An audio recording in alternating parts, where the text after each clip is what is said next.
Apathy. Apathy is that silent killer. It's not loud. It's not violent.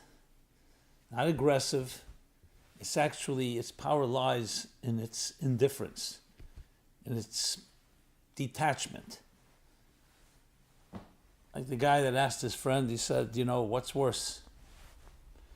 Ignorance or apathy? And he responded, I don't know and I don't care. That's the kiss of death.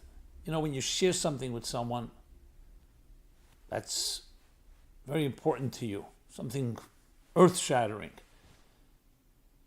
and the individual that you share it with yawns, falls asleep on you, is apathetic, what do? Even if someone disagrees with you adamantly, passionately, at least there's someone to talk to, there's someone alive. But apathy is that complete indifference, complacency.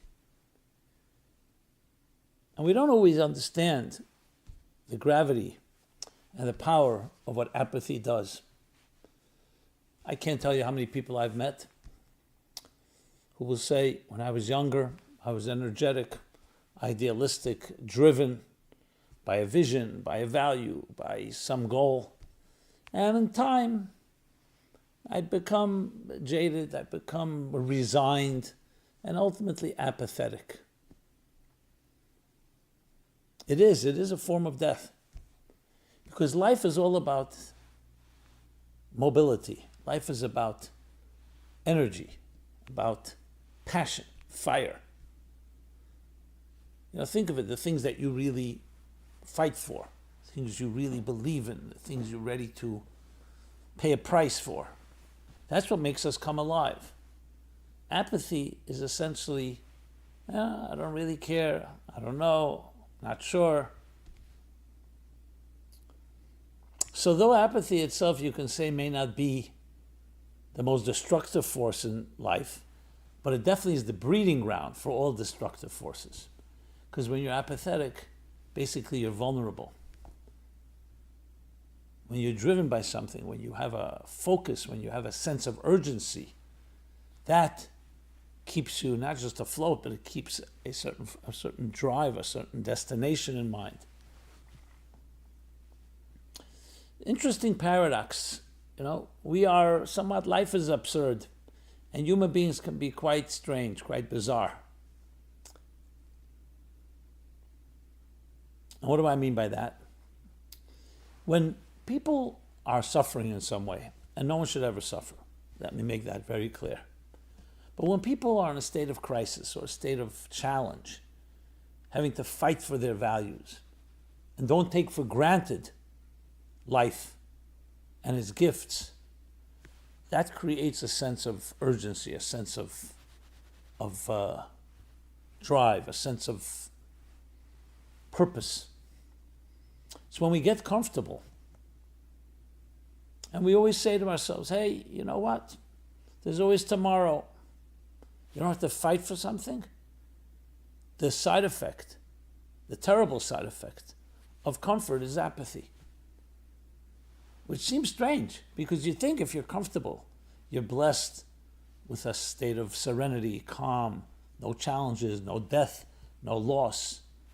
You think you really appreciate it, and that would give you the ability to have the peace of mind that we all so crave, to be able to pursue some of our most transcendent, some of our most noble goals.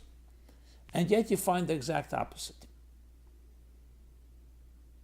Where you find some oppression, you find some distress, you'll find a drive. When you find no challenges, then apathy sets in. So it's critical to understand, how do we fight apathy? Do we must have distress? Is there only one way to get a person to wake up? Is through pain, through suffering, through aggravation, through anxiety? It seems so. Where they say in healing and recovery that the person has to hit rock bottom, and that's when you wake up. Is that indeed a fact? So let's talk about this. I think it begins with how we see ourselves. How we see ourselves. Historically, we'll go back a few centuries. Agricultural revolution.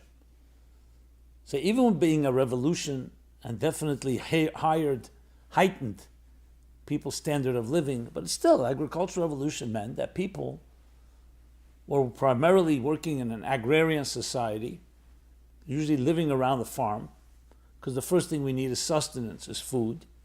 We worked on a farm, we toiled on a farm. If we were in a position of being a little more successful, we may hire people working on the farm. But basically, we're all involved in that, and that preoccupied most of our time. I mean, a rule in science is that if you can achieve the same thing in less amount of time with the same results or more, that's called progress. A simple example, the creation of the wheel. The wheel allowed the carrying of wheelbarrows, of other vehicles that allow people to carry things faster and heavier. Without the wheel, the human being had to carry it all themselves.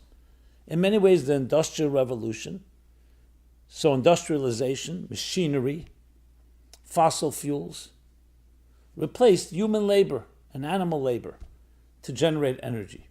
Today, with the world of computers, how much time and exertion does that save? And with AI and all the new advancements upon us, breathtaking advancements, I should add, it only gives us even an easier way to receive and to yield results that once took hours or took more time, more energy, more travel, more effort. So time is being freed up. And what are we doing with this free time? I mentioned a number of times that historic talk delivered by Admiral Hyman Rickover, 4-star admiral who rose in the ranks, was known as the father of the nuclear submarine in the United States. In 1957, he gave a powerful talk that in 1857 to 1957, in that century, what changed, the shift, that energy generated in 1857, 90% or 94% of energy generated in the world was through humans and animals. In 1957, 94% of energy was generated by fossil fuels and machines. And that way gave birth to, firstly, a skyrocketing level of prosperity, unprecedented, and also to the birth of a lot of free time. When you have to spend 9 hours in the field, the sweat of your brow, to produce a bushel of wheat or potatoes or rice, and simply to sustain yourself and your family, you don't really have much time left. And even if you do, you're exhausted. Any surplus was traded. Now, you don't need to spend. What happens with the 9 hours? You press a button. You can do another type of work, and that food will be delivered to you without any of that exertion or effort. Just as an example. So what happened with all the free time?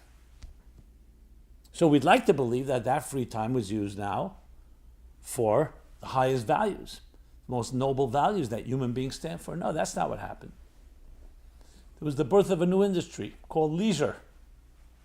Leisure. Everything we have today in our empty time, so to speak, whether it's video games, whether it's sports, whether it's media, everything we consume, from the most nonsense or even destructive stuff, is a result because we have time. And we've even mastered the art, it's even an aspiration for many, to become couch potatoes. To do nothing. You just sit and live vicariously through others. And that could also become that many variations as well, to the point that it will become quite destructive, quite debilitating. This is all part of an apathy that grows out of comfort. So it comes down to how we see ourselves as people. If the purpose of life is to be comfortable as you can, and I'm working just to become more comfortable, then apathy will become the cancer that it is, that undermines and weakens, and in every possible way deteriorates and erodes the very essence of what a soul is. And a soul is a living, fiery, passionate entity. It's called actually a flame. It's restless, it flickers, it's transcendent in nature. However, if we see ourselves as souls with that fire and passion, then apathy becomes an enemy, not something that we aspire to because we like to be comfortable. You know that anecdote they tell. Guys in a small little town, every day you go out to fish, sitting at the edge of a body of water, a river, a lake, and he became an expert fisherman. And he would catch a certain amount of fish, which he'd bring in, and that was the food for the family. One day a visitor comes by and he's very intrigued by this town and looks at this guy fishing. He's an entrepreneur from a big city. He comes over to him and says, I see, you're really a good fisherman. Why don't we go into business together? He says, what business? He says, I'll pay. We'll be partners. I'll pay. We'll rent a boat. We'll go out deeper waters, catch more fish than you're catching just for your needs and your own survival, and we'll sell it and we'll split the profits. And then what? The guy says.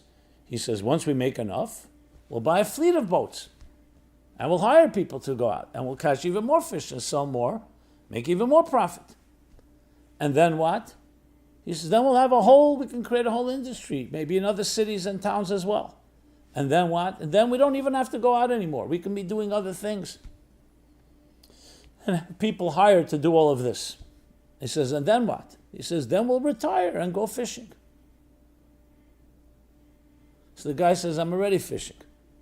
So what do I have to do all that to end up retiring and go fishing? So it all comes down to how we define ourselves. A few months ago, I was discussing AI, ChatGPT, all the developments of artificial intelligence.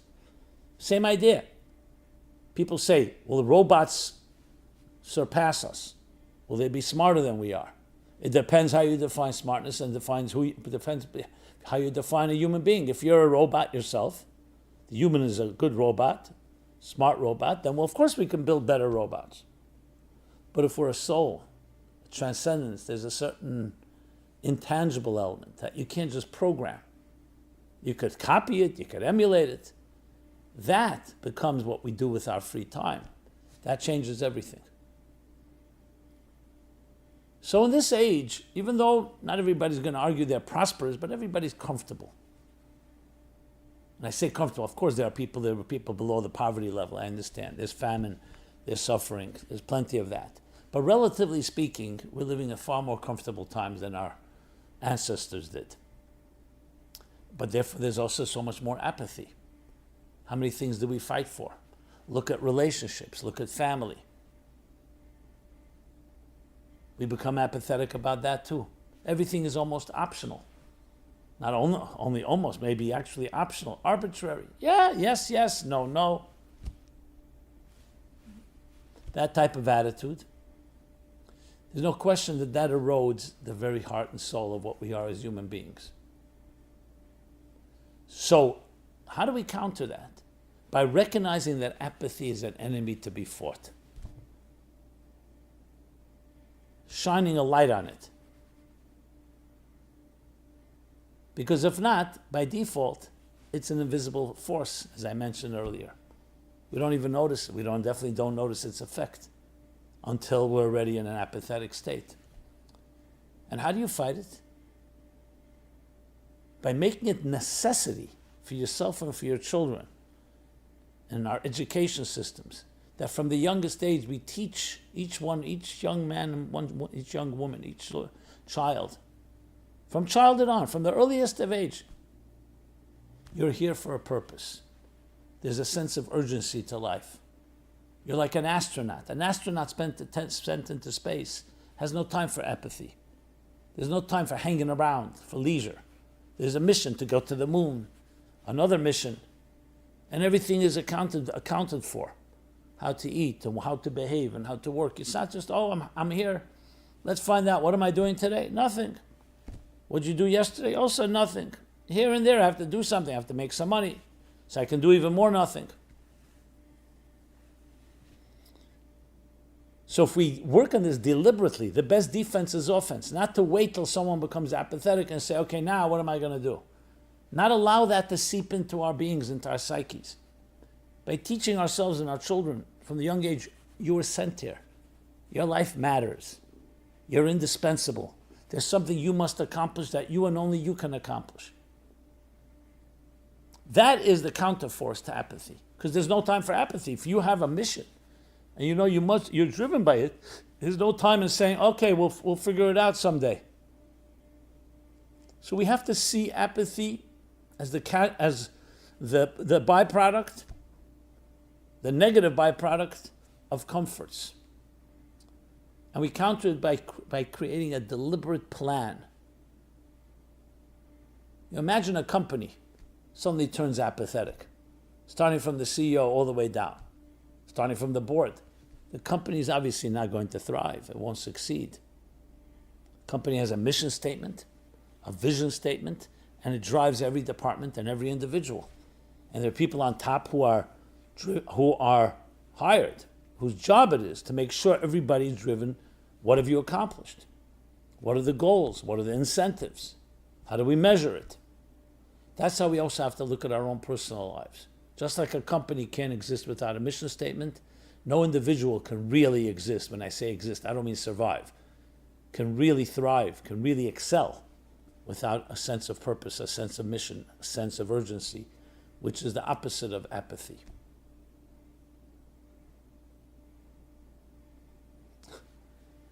I'm always reminded of that joke. These two guys meet in the morning.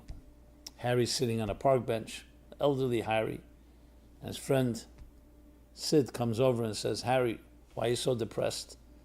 He says, my wife is very angry at me today. He says, what's new? Sid says, she's always angry at you. No, today's something special. What happened? When she went to work this morning, she asked me, what am I going to do today? And I told her nothing. And she said to me, you said that yesterday, that you're going to do nothing. And I told her I wasn't finished. I wasn't finished doing nothing. Nothing is not for us humans. That's just not who we are. It's the opposite of who we are. It's like taking a energetic, dynamic individual full of vitality and freezing them, tying up their arms and legs, not letting them move. Take little children as you see them explore, adventurous, free, abandon, always looking, always curious, and force them into a box. Just imagining it is painful because it's against our nature. Our heart beats every moment, contraction, expansion. We breathe every moment, exhale, inhale. Life is mobility, it's pulsating motion.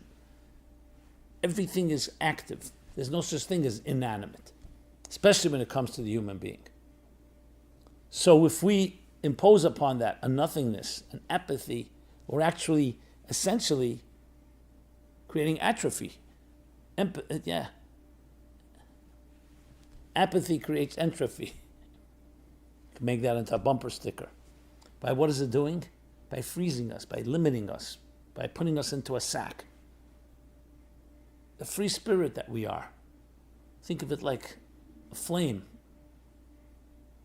Electricity, energy, is fed by purpose, by mission, by focus.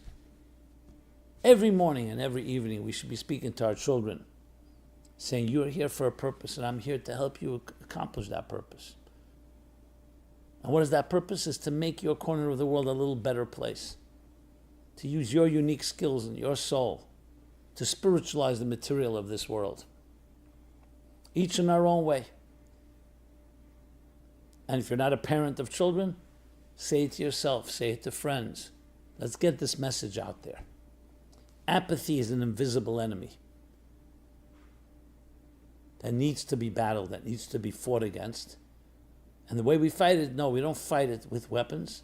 We don't fight it with any tools. We fight it by feeding ourselves with a sense of urgency and purpose, which is the antithesis to apathy. And when we do so, it brings out the best in us. Yes, we have the tendency to fall back into that inertia state. Comfort, I'm comfortable. I like my comfort zone. But this is something we need to be deliberate about and work on and wage a war. The war is over your own soul. The war is over your voice, your song. To sing your song, not someone else's song, your song.